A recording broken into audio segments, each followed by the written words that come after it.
here in Willis Park and have the bell ring just at the right time. Let me see if I can move this a little bit. I don't know if you can hear me better now. Is that better? Good morning. Good morning. What a great day to be together here in Willis Park and celebrate this Veterans Day for 2024 in our community, for our city and our county. It's such a great honor for me to be here and to see such a great group of our veterans that are here with us today. We honor them and want to make sure that they know how much we appreciate the service they've given to us in our country. And so that's what this is about today, for those that are still with us and those who have passed on and served us in the ultimate way. We want to make sure we're honoring those people here today, and I'm glad to have such a great group here with us.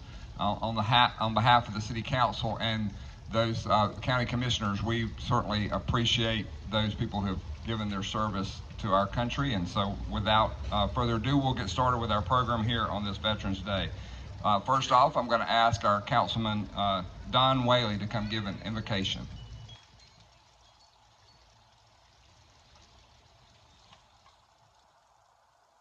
Thank you, Mr. Mayor, and thank you to our veterans for their service. Let's go to the Lord in prayer.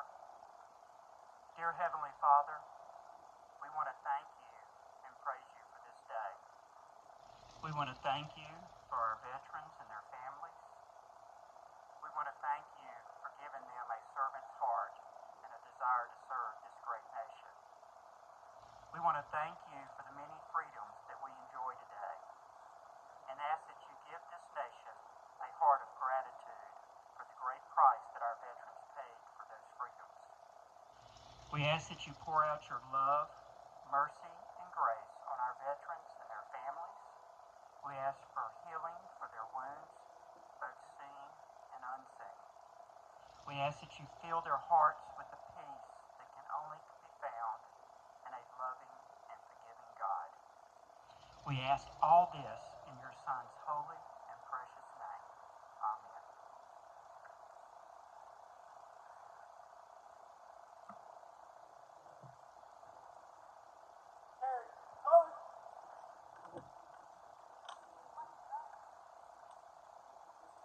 Right, straight, forward, march.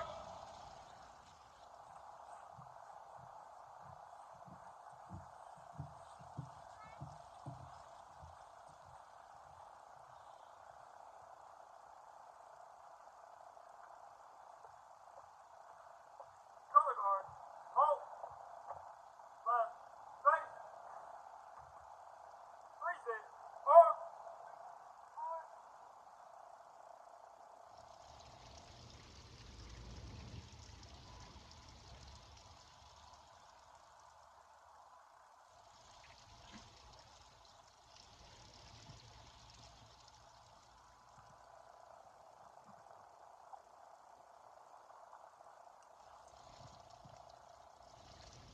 Oh, say, can you see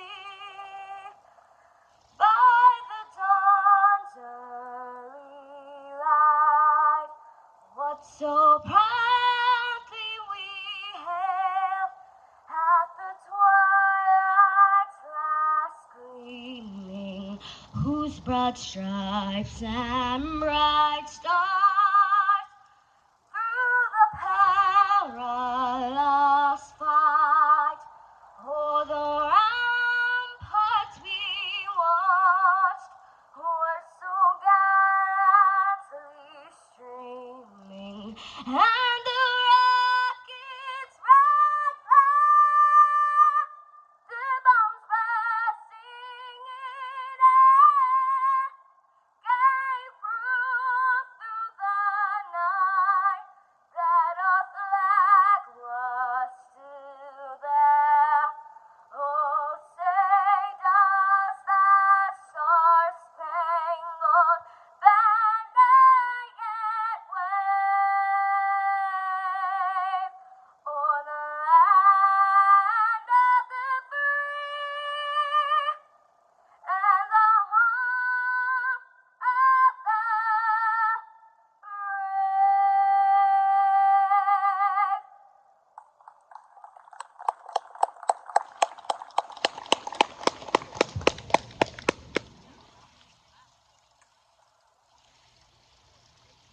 Please join me in saying the Pledge of Allegiance.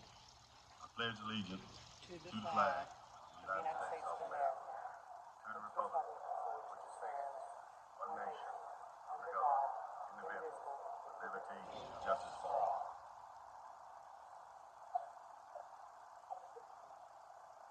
Order, march! Right, face! March, march!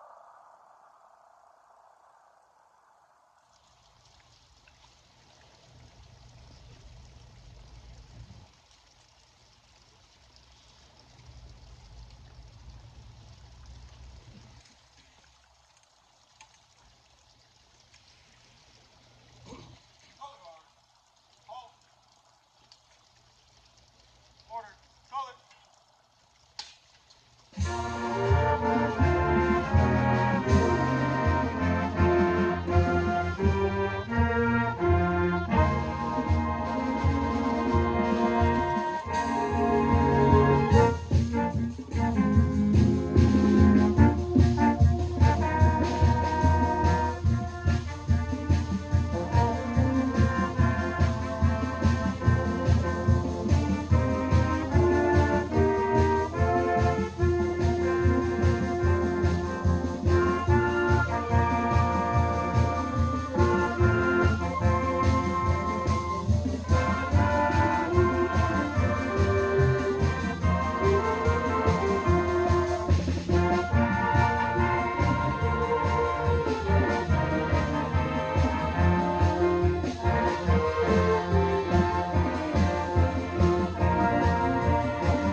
One way to get it.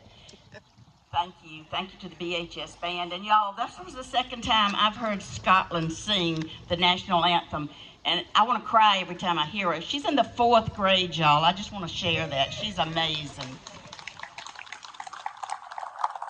Our speaker today is Larry Prevatte. And he came today from Wetumpka, Alabama.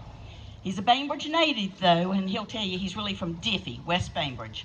3rd son of Jim and Christine Prevatte. He graduated Bainbridge High School in 1967, and he's brought several of his classmates here today. They've come to welcome him home. In high school, Larry was a DJ on WAZA radio, and they had upstairs next to Southern Philosophy. Upstairs was where WAZA was, and we all had Saturday morning turn into Larry in Key Club Corner, and what great days those were. After graduation, he served our country in the U.S. Navy from 1967 to 1971, making a stop in Vietnam in 1969. After his military service, he got back into the radio business, You may have heard him on some of the Alabama stations as Don Day. That was his radio name. Now retired, he enjoys dabbling in woodworking. He tags himself as a wannabe woodworker. He rides with the Patriot Guard and was part of a contingent that came to Decatur County last year to escort the Vietnam traveling wall through town to the boat basin. It's an honor to have him home today as our guest speaker. Please join me in welcoming Larry Prevatte. Thank you, Roz. Thank you very much. And thank you all for being here and letting me be a part of your day today. I appreciate it a lot. It's good to be back home. Band, you sound awesome. I mean, I'm just really impressed. Y'all give them a round of applause. They're just incredible. Didn't sound quite that good, I don't think, in '67 when I was in school here. My favorite veterans, and there's a lot of them in the audience, I won't go into detail and mention names, but I do want to mention my favorite veterans. There are 4 of them, and they're all deceased. One is my dad, Crawford James Prevatte, C.J. Prevatte. Everybody called him Jim, I guess. He served in the Army Air Corps. My oldest brother, Jimmy, is an Air Force vet, or was an Air Force vet. My middle brother, Walter, was in the Army. And the 4th person I wanted to mention didn't wear uniform, never raised her hand and swore allegiance to the country. But she certainly did swear allegiance in her own way. She kept the home fires going. Talking about my mama, Christine Marcinelli Prevatte. She was a great woman, and she took care of the house while the men all went off to war at various times. I want to say thanks to my class, 1967. Appreciate y'all being here supporting. Thank you very much. I got some friends there that I appreciate a bunch. Let me, speaking of my mama, let me ask real quick for all you veterans, if you're seated, please stand if you can, and if not, raise your hand. Veterans in this audience, give me a hello. Veterans everywhere. Y'all give them a round of applause. Absolutely. Now I want to ask all the mamas and daddies and brothers and sisters of veterans to stand, wave your hand. You got a veteran in the family? Thank you all so much. What you do in the background, what you do at home to support the men and women that go off in the uniform is really amazing. We're coming up on Thanksgiving, of course, and 20 years ago, I couldn't believe it, 20 years ago, I got a call from my friend, the late Ray Scott, who was the founder of Bass Anglers Sportsman Society. And he called me and said, "Hey, Don, this is Ray Scott. I'm going to Iraq, and I want you to go with me." And I said, "Okay, when do we leave?" 2004, he put together a trip to Iraq to say thanks to the troops, men and women in uniform. There were 5 of us. We had me and Ray Scott. We had a Command Sergeant Major, Army retired, and we had a Lieutenant Colonel, Air Force retired. And we went to Iraq, and over the course of this is a lengthy story, but I won't make it lengthy, I promise. It's 7 days in Iraq. We had 14 different forward operating bases called FOBs. We did shows, and we entertained, and we laughed, and we shook hands, and we cried, and we hugged, and we had a good time, and Ray's way of saying thanks to the men and women in uniform, that's what he wanted to do. When he came back, we wanted to do it again. And at the tail end of that event, we were at the end of our 7 days in country. We were standing in a little cordoned off area at the base, waiting on our bus to take us back to the airplane so we could come home. And we're standing there with a little luggage, and we're waiting, and they said, "Don't move out of the spot. You cannot move out of the spot." So we're standing there, and all of a sudden the C-130 comes in and lands, taxis off the main runway there, comes in on the taxiway, right beside us, right in front of us actually. The back of the plane started opening up. You know, they got a big door in the back, it started opening up. And all of a sudden about a dozen men and women came out of the buildings around there and formed 2 lines at the back of this airplane. And they all stood at rigid attention. And then one of them had a bagpipes, what do we call it? Started playing Amazing Grace. And then they all came to a nice slow salute. And this is hard for you to get through. As they started the slow salute and the bagpipes were playing Amazing Grace, one of 2 flag-draped coffins came off the back of that plane. They were loaded into vehicles and taken off. There was not a dry in our bunch. It hit us all real hard. I had a chance, and I won't take you too much of your time today. I had a chance to submit a little story, and it's only like a page and a half. It won't take me but a minute to read it. To a magazine. They said they would publish it. They haven't yet. It's a magazine called Tin Can Sailor. And my first ship was what they call a tin can, is a destroyer.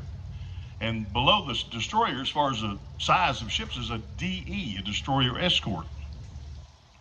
And that's what the story is about. So let me just quickly share it with you, because it really had an impact on my life. I'll first of all mention there's a couple of things you'll hear that you may not recognize. There's one MC. On board the ships, there's a series of speakers, and when the captain needs to speak to everybody, he just picks up his microphone and clicks up the one MC and talks to everybody. You'll hear mention of 5-inch 38. That's a gun that shoots a 5-inch diameter shell. It's 57 pounds and weighs, and it shoots about 7 to 9 miles, and it's a lot of explosive power. 38 is the caliber, 5-inch 38. DE is a destroyer escort. So there you go. Now, the sinking of the Sammy B, October 25th, 1944. Lieutenant Commander Robert Copeland, commanding officer of the USS Samuel B. Roberts, DE 413, keyed up the 1MC. Attention all hands, this is the captain speaking. We're making a torpedo run. The outcome is doubtful, but we will do our duty. All hands, man your battle stations. It got real in a hurry. This little destroyer escort had the odds stacked against her. But her crew, the 200-man crew and 14 officers, I think, amongst them, would not go down without a fight.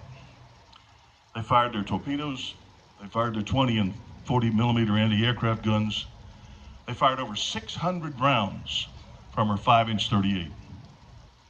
Fighting obviously intense. The Sammy B landed some direct hits on the Japanese heavy cruisers, but received devastating return fire. 2 hours after the captain headed her toward destiny, he again keyed up the 1MC. Attention all hands, this is the captain speaking. Abandon ship, abandon ship.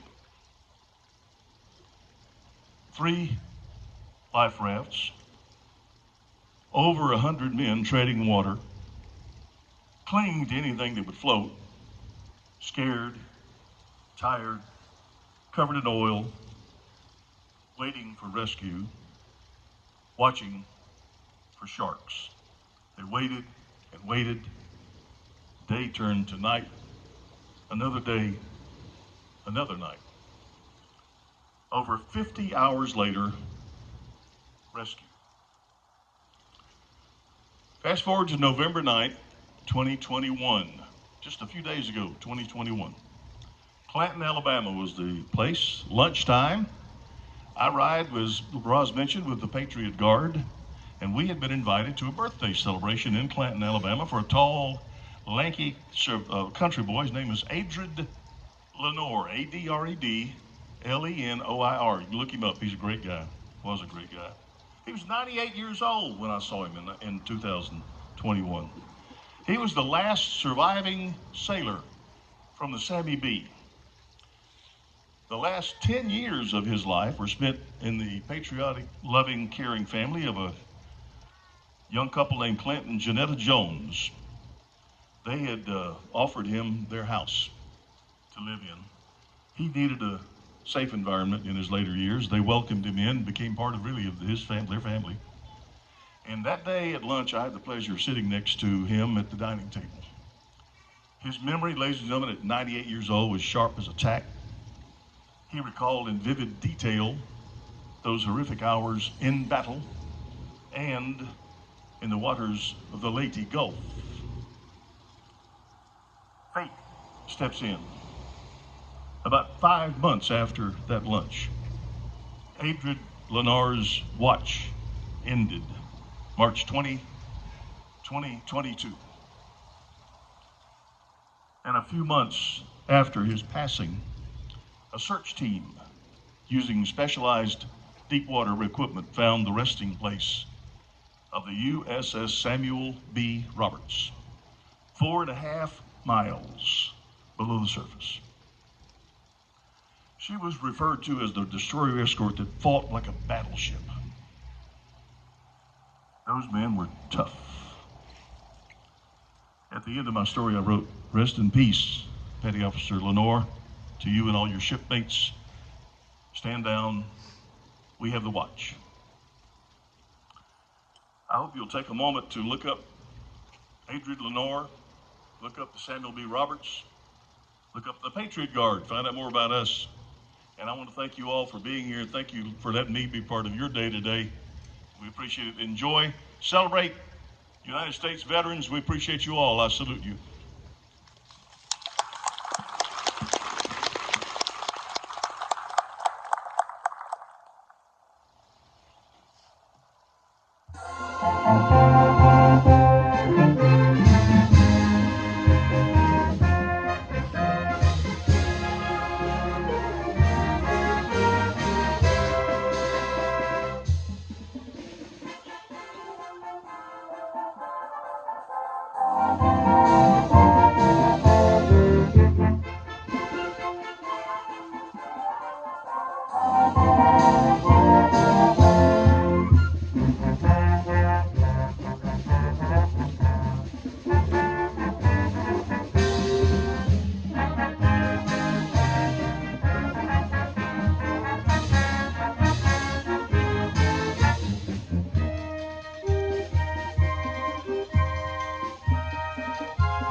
names of the veterans that have passed within the past year.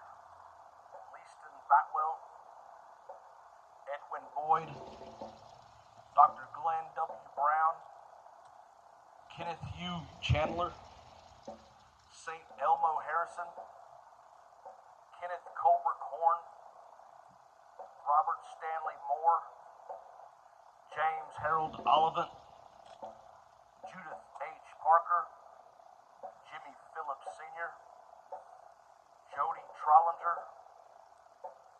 Vladimir Val Verzal, Charles Edwin Jeffrey Sr., Willie G. Battle Sr., Bobby Lawrence Turknick,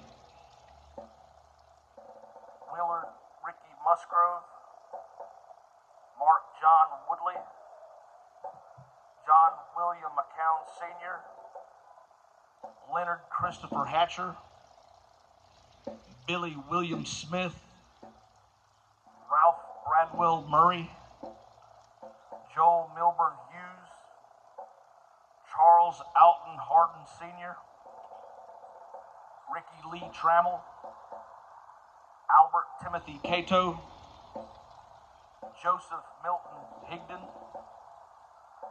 Earl Rayford Griffin, William Claude Whidden, Oscar E. Bud Nelson, Benjamin Franklin Mobley, John Randall Casagrande, Johnny Lee Hager, Donald Wade Brock, Augustus Hawkins Jr., Charles Gene Russell, Alfonso Alexander Smith, and Raymond Dell.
May the Lord bless you and keep you. May the Lord make his face shine upon you and be gracious to you. May the Lord lift you up upon his countenance and give you peace. We ask that you go forward and please remember our veterans.